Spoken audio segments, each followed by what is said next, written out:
दोस्तों नमस्ते, मैं सुशील कुलकर्णी, आप देख रहे हैं एनालाइजर न्यूज हिंदी। दोस्तों दिल्ली की बात तो सारे जानते हैं। इंडी अलायंस में अरविंद केजरीवाल सम्मिलित है, वह कांग्रेस के साथ है। कांग्रेस बोलती है कि अरविंद हमारे साथ है, और मोदी का विरोध करते हुए जब मोदी का, भारतीय जनता पार्टी का विरोध करना होता है तो अरविंद केजरीवाल कांग्रेस के साथ होते हैं ना, देखा है हमने। जब जब लड़ना होता है तो साथ होते हैं, भाजपा के खिलाफ लड़ना होता है। और जब भाजपा और अरविंद केजरीवाल की लड़ाई शुरू हो जाती है तो कांग्रेस कहां होती है? वो अरविंद केजरीवाल के खिलाफ खड़ी होती है। मतलब दिल्ली में जब चुनाव होते हैं तो अरविंद केजरीवाल भी कांग्रेस को साथ नहीं खड़ा करते, और कांग्रेस भी उनके साथ नहीं रहती, चाहे लोकसभा के चुनाव हो चाहे विधानसभा के चुनाव हो। ये चुनाव में कांग्रेस अलग लड़ रही है, बीजेपी अलग लड़ रही है, और अरविंद केजरीवाल अलग लड़ रहे हैं। हार जीत का फैसला जल्द ही सामने आएगा, रिजल्ट तो सामने आएगा, लेकिन कांग्रेस अपने दोस्तों का साथ उस तरह से नहीं देती है जिस तरह से दोस्त उनका साथ देते हैं। दोस्तों नमस्ते, एनालाइजर का मोबाइल एप्लीकेशन अब लॉन्च हो रहा है, जो आपको मिलेगा गूगल पर भी मिलेगा, प्ले स्टोर पर मिलेगा, और साथ ही साथ उसका स्कैनर कोड भी मैं दे रहा हूं। आपसे विनती है कि आप उसे अपने मोबाइल में जरूर ले ले, क्योंकि एनालाइजर के मूवमेंट को अधिक सशक्त बनाने के लिए आपके सहयोग की अपेक्षा है। नमस्ते। बेचारे केजरीवाल को अपनी लड़ाई खुद लड़नी पड़ रही है। यहां तक नौबत आ गई कि मोदी को जब केजरीवाल गाली देते थे तो कांग्रेस उनके साथ खड़ी रहती थी, बड़े चाव से खड़ी रहती थी। लेकिन जब केजरीवाल को गाली देने का वक्त आ गया तो कांग्रेस मोदी के साथ साथ केजरीवाल को गाली देने पर भी उतर आई। अब केजरीवाल को तो यह बात समझ में आती है, लेकिन हमारे महाराष्ट्र के उद्धव ठाकरे को यह बात समझ में नहीं आती है। बेचारे अभी भी उसी विश्वास में हैं कि आएंगे, मेरे कर्ण अर्जुन आएंगे, मेरा धनुष्य बाण आएगा, मेरी पार्टी मुझे मिलेगी, हम लड़ेंगे, हम मिलकर लड़ेंगे, सारे के सारे हमारे साथ होंगे। जब गली में कोई एक लड़का अपने 2-4 दोस्तों को साथ लेकर चलता है ना, अब दिखाता हूं, आने दो उनको, हमारे साथ भी बच्चे हैं, और वो ललकारता रहता है गुंडों को, आ जा बे, तेरी गली में आके मैं लड़ रहा हूं। और ऐसे जब होता है ना, और सामने से सच में कहीं अकराल विकराल रूप लेकर वो सामने आ जाता है, और ये ललकारता रहता है, और गुंडा बोलता है, अरे किसके दम पे उछल रहा है? बोलता है, मेरे पीछे है ना, इतने लोग हैं मेरे साथ, जरा मुड़ के तो देख कौन है तेरे साथ। और जब मुड़ के देखता है तो एक भी साथ नहीं रहता। वैसी अवस्था हो गई है उद्धव ठाकरे की, महाराष्ट्र की राजनीति। एक भी साथ नहीं है, एक भी।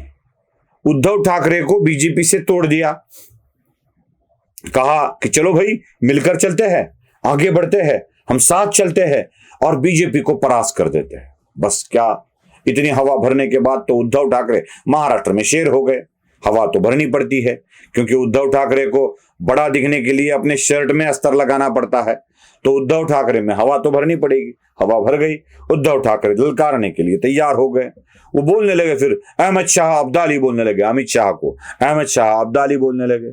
मोदी का राज उद्धव ठाकरे खत्म कर देंगे कहने लगे। वो लाल बाल पाल की बात करने लगे, न जाने कितनी बातें करने लगे, और ललकारने लगे मोदी को, शाह को, आ जा मैं दिखाता हूं। पीछे मुड़ के देखते हैं तो क्या होता है। अब दिक्कत यह है भाई कि उद्धव ठाकरे पीछे मुड़कर देखने के लिए तैयार ही नहीं है। जो बात समझ में आई ना अरविंद केजरीवाल के, वो उद्धव के समझ में नहीं आ रही है। अरविंद केजरीवाल ने तो अपनी पार्टी का दम दिखा दिया। शायद बीजेपी के ही अंतर्विरोध के कारण दिल्ली के चुनाव में केजरीवाल का फायदा भी होगा। अब तक होता आया है, 3-3 बार चुन के तो आए हैं। बेचारे उद्धव फायदा होगा कि नुकसान होगा यह भी समझ नहीं पा रहे। दोस्तों नमस्ते, एनालाइजर डिवाइन एक ऐसा चैनल है जो आपको सनातन हिंदू धर्म की सत्य कहानियां बताता है, और वह आवाज बनकर उभर रहा है। उसे अच्छा बनाने के लिए आपके सहयोग की जरूरत है। जरूर उस चैनल को लाइक करें, शेयर करें, सब्सक्राइब करें। धन्यवाद। अरविंद केजरीवाल से कुछ सीख ले उद्धव ठाकरे। कैसे लड़ना चाहिए। वैसे उन्होंने महाराष्ट्र के उस सभा में तो ऐलान तो कर दिया था कि हम लड़ सकते हैं, ताकत देखेंगे। उद्धव जी, ऐसे ताकत नहीं देखी जाती, ताकत दिखाई जाती है। इलेक्शन में लड़कर ताकत दिखाई जाती है, लेकिन उद्धव है कि मानते नहीं, इस तरह की बात है।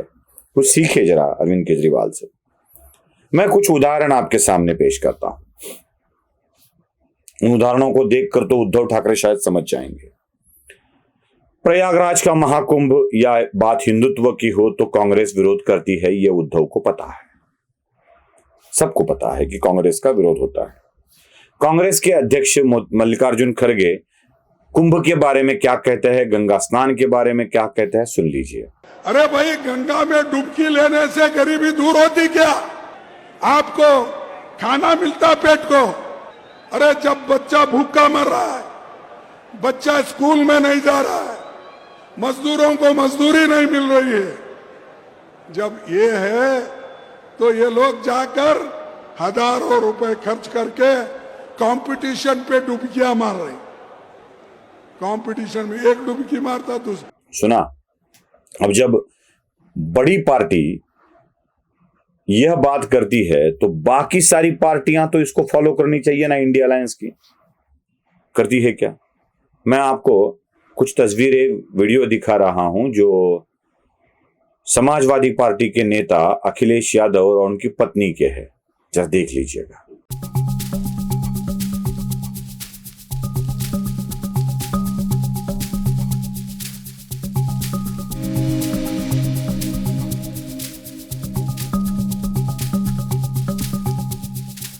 अब उद्धव को यह पता है कि अखिलेश और डिंपल, इनकी पार्टी दोनों के दोनों इंडी में हैं, कांग्रेस का साथ देते हैं जैसे उद्धव देते हैं।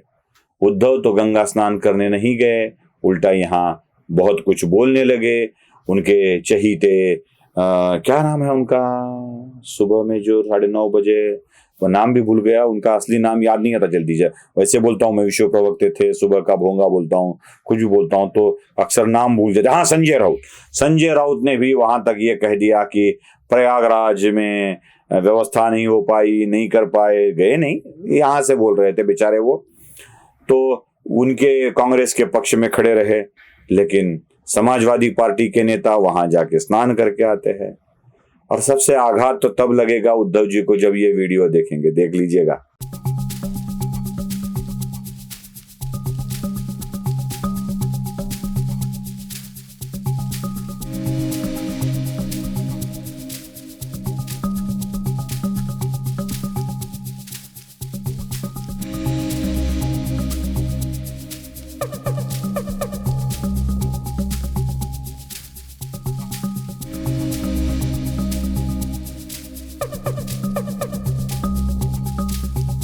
ये आदरणीय शरद चंद्र जी पवार साहब के पोते, आदरणीय क्या नाम है उनका, ये भी भूल जाता हूँ नाम, सुना तो होगा, नाम तो सुना तो होगा बोल के उन्होंने एक कार्यक्रम में मोदी को कॉल लगाया था। नगर जिले के रोहित पवार, जो शरद पवार कांग्रेस, राष्ट्रवादी कांग्रेस के बहुत बड़े नेता है, कद्दावर, जो 1000 के नीचे के वोट से भी चुनकर आए हैं, जामखेड़ से अभी गिरते गिरते चुनकर आए हैं।